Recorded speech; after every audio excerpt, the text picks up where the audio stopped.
Hai, kembali lagi dengan Bimbel SG. Kali ini SG bersama kalian akan membahas fenomena penulisan di dan ke dalam bahasa Indonesia yang ternyata masih pada suka bingung nih digabung atau dipisahnya. Gak percaya? Oke, kakak kasih contoh-contohnya ya. Berikut ini adalah contoh penulisan judul lagu.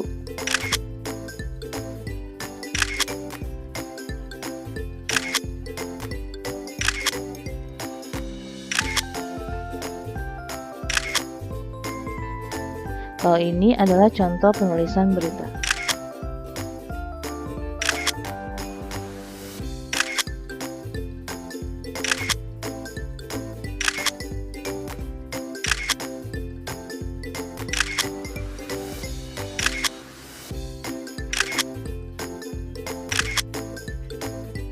Berikut ini adalah contoh penulisan judul buku.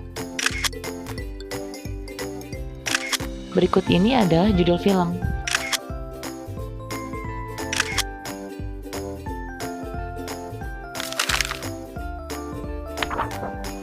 Oke, jadi sebenarnya hal ini terkait dengan di sebagai kata depan dan di sebagai imbuhan, yaitu prefix atau awalan.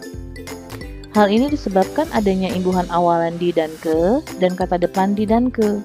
Keduanya dikira sama, padahal jika dilihat konteks kalimatnya, keduanya memiliki fungsi yang berbeda loh.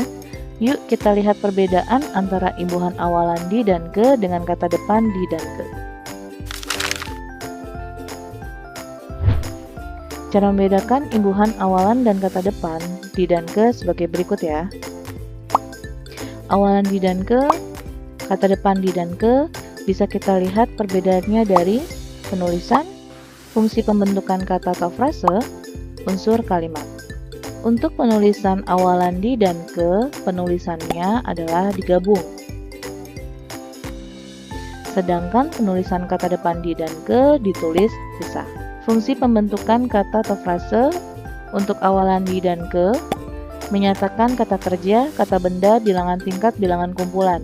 Sedangkan kata depan di dan ke menyatakan tempat, lokasi, posisi, tujuan. Sedangkan unsur kalimatnya, awalan di dan ke adalah sebagai subjek, predikat, objek pelengkap. Untuk kata depan di dan ke sebagai keterangan. Nah, udah jelas kan perbedaannya? Biar lebih jelas lagi, kakak kasih contoh deh cara menganalisisnya. Ini adalah contoh kasus yang pertama. A. Bubur itu dimakan ayah. B. Ayah berdiri di sana. Penulisan dimakan pada kalimat A benar, karena kata kerja pasif tersebut bisa diaktifkan menjadi memakan. Posisi kata dimakan pada kalimat adalah predikat. Sebaliknya, penulisan di sana pada kalimat B salah, karena kata di sana tidak bisa diaktifkan menjadi menyana. Terlebih, makna di sana menyatakan keterangan tempat, sehingga penulisan yang benar dipisah, yaitu di spasi sana. Kita masuk ke contoh kasus kedua. A. Adik berdiri di balik pintu. B. Buku itu dibalik oleh adik. Penulisan keduanya benar, meskipun setelah di adalah kata balik, keduanya memiliki konteks yang berbeda. Pada kalimat A, frasa dibalik bermakna keberadaan atau tempat, sehingga penulisan dipisah.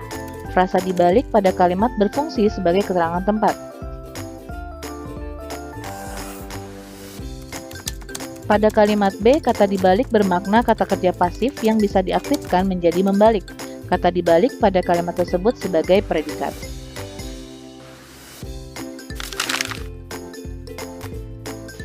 Jadi sudah jelas alasan penulisan di mana. Pada kalimat di mana dirimu sedang berdiri, penulisannya adalah dipisah. Di antara, saya berdiri di antara Susi dan Rani, juga penulisannya dipisah. Keduanya menyatakan tempat atau posisi. Penulisan di pada kedua kata tersebut dipisah karena merupakan kata depan, bukan imbuhan. Nah, ternyata perihal penulisan preposisi atau kata depan ini juga muncul loh dalam soal ujian sekolah maupun ujian masuk PTN. Berikut ini kakak kasih contoh soal ujian masuk PTN ya. Oke, ada satu paragraf pertanyaannya adalah pada teks tersebut terdapat kesalahan penulisan preposisi yang terdapat pada. Jika ada soal pertanyaan seperti ini, biasanya menjadi fokus penulisan adalah kata depan di yang ditulis gabung dengan kata selanjutnya, karena penulis mengira ini sebagai imbuhan. Dengan demikian, kita harus perhatikan kata yang diberi imbuhan di pada setiap kalimatnya, sudah sesuai dengan fungsinya atau belum. Namun, sebaiknya kita perhatikan juga kata depan dan imbuhan ke yang terdapat pada masing-masing kalimat. Oke, sebelumnya pada pertanyaan adalah penulisan preposisi. Preposisi di sini adalah kata depan ya. Pada kalimat 1 terdapat kata bagi diberikan di kemudian. Pada kalimat 2 tidak ada kata depan dan kata berimbuhan di dan ke. Pada kalimat 3 ada kata kemungkinan-kemungkinan ditinggalkan dengan. Kalimat keempat dalam dipegangnya demi kebahagiaan kenikmatan. Kalimat kelima kemungkinan. Dari semua kata tersebut dapat dilihat makna kata sesuai konteks kalimatnya. Perlu diingat ya, imbuhan di dan ke membentuk kata kerja, kata benda, bilangan kumpulan, bilangan tingkat. Sedangkan kata depan di dan ke setelahnya menyatakan posisi, tempat, lokasi, tujuan, serta berfungsi sebagai keterangan. Nah, dari penjelasan tersebut kita dapat mengetahui jawabannya adalah A.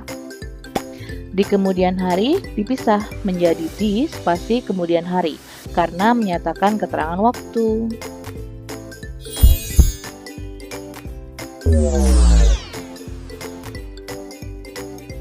Oke, sekian penjelasan dari kakak, semoga bermanfaat.